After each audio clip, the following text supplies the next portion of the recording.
குழந்தைகளை சுற்றியுள்ள தடைகளை அகற்றுவது பெற்றோரின் கடமை அல்ல. அந்த தடைகளை தாண்டி செல்லும் வழியை அவர்களுக்கு சொல்லி தருவதே ஒரு சிறந்த பெற்றோரின் அடையாளம். பிள்ளைகளுக்கு வரும் எல்லா பிரச்சனைகளையும் பெற்றோர்களே முன்னின்று தீர்த்து விட்டால் அவர்களால் பிற்காலத்தில் சொந்தமாக எந்த ஒரு முடிவையும் எடுக்க முடியாமல் போய்விடும். அவர்களுக்கு பின்னால் நாம் ஒரு தூணாக இருக்க வேண்டுமே தவிர அவர்களின் பாதையை நாமே சீரமைத்துக் கொண்டே இருக்கக்கூடாது.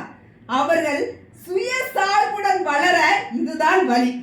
வாழ்க்கையில் தடைகளும் தோல்விகளும் வருவது சகஜம் என்பதை அவர்கள் உணர வேண்டும். விழும்போது எப்படி எழுவது என்று கற்றுக் கொடுப்பதுதான் அவர்களை மன ரீதியாக வலிமையாக்கும்.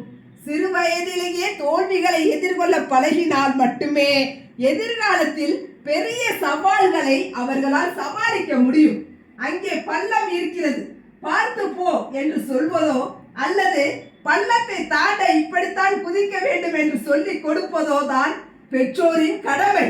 பிள்ளைகளை தூக்கி கொண்டே எல்லா பள்ளங்களையும் கடக்க நினைப்பது அவர்களை பலவீனமாக்கிவிடும். ஒரு தடை வரும்போது அதை எப்படி உடைப்பது அல்லது எப்படி சுதாரித்து மாற்று வழியில் செல்வது என்று யோசிக்கும் திறனை குழந்தைகளுக்கு நாம் கற்றுத்தர வேண்டும். அது அவர்களின் அறிவு திறனையும் சிந்தனை திறனையும் பல மடங்கு அதிகரிக்கும். குழந்தைகளுக்கு மீன் பிடித்து கொடுப்பதை விட மீன் பிடிக்க கற்றுக் கொடுப்பதே சிறந்தது என்பது பழமொழி. இதற்கு மிகச்சரியாக பொருந்தும் இந்த பழமொழி. அவர்கள் விழும்போது கரம் கொடுத்து தூக்குவோம், ஆனால் அவர்கள் ஓட வேண்டிய பாதையை அவர்களையே கடக்க விடுவோம்.